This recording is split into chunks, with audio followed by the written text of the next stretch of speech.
سلام به دوستای عزیزم، وقتتون بخیر. مرسی که منو همراهی میکنید، فیلم آموزشی رو میبینید، سیو میکنید، لایک میکنید، ذخیره میکنید، به دوستای گلتون میفرستید.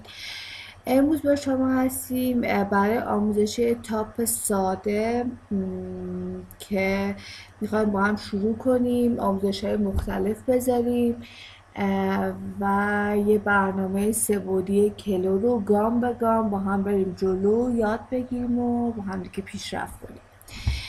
میایم اولین کاری که میکنیم برای کشیدن یه الگوی ساده بالاتنه که میخوایم تاپ رو رسم کنیم، با ابزار پلیگان یه بالاتنه ساده، حالا من تا خط کمر میخوام، شما میتونید بیشتر باشه کمتر باشه، هر چیزی میخواد، میایم رسم میکنیم با ابزار ادیت کروچر. میایم اینو حلقاسش رو درست میکنیم، بعدش میایم با ابزار ادیت پترن روی خط وسط جلو کلیک میکنیم، بعدش هم کلیک راست و آنفولد که به همون بالاتنه قسمت جلوی لباس رو بده. بعد میایم یه کپی و رو صفحه خالی پیست میکنیم و رو صفحه 2D پترن روی الگوی جلومون میزنیم، میاریم نزدیک آواتارمون یا مانکنمون و روی الگوی پشتم کلیک میکنیم که الگوی پشتمون نمایان بشه تو قسمت 2D 3D پترن و میکشیم میاد قشنگ روبروی الگوی جلو و نزدیک به آواتار. حالا نوبت چیه؟ نوبت دوخت زدنشه، دوخت زدن لباس به هم دیگه. با ابزار سگمنت سوینگ ما این کار رو انجام میدیم. البته ما یه سگمنت سوینگ داریم، یه فری سوینگ. حالا ما امروز با سگمنت سوینگ کار داریم، فری سوینگ هم انشالله در جلسات بعدی بهتون آموزش میدم.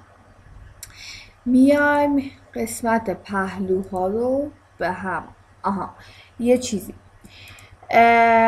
بعد از این که قسمت پشت اومدیم اووردیم پشت آواتار، ما باید چیکار کنیم؟ یک کلیک راست میکنیم، فلیپ هاریزونتالی رو میزنیم. برای چی؟ برای اینکه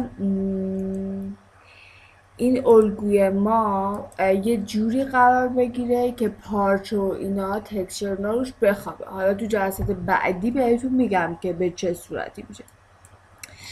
بعد از اون ما میایم دوختامون رو میزنیم، دوخت لباسمون رو که پهلوها رو به پهلو، سرشونه رو به سرشونه و در انتها سیمولیتور میزنیم که تاپ رو بدن آواتار دیگه بشینه و دیگه اوکی بشه ایشالله.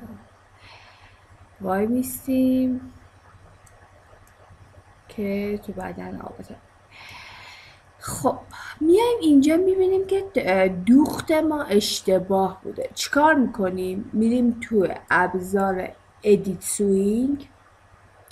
این قسمت میبینید ضبطری نباید باشه، پس کلیک راست میکنیم، ریورس سوینگ رو میزنیم، این دوختش باید به این صورت بشه. حالا سیمولیت و نگاه میکنید که دوخت درست میشه.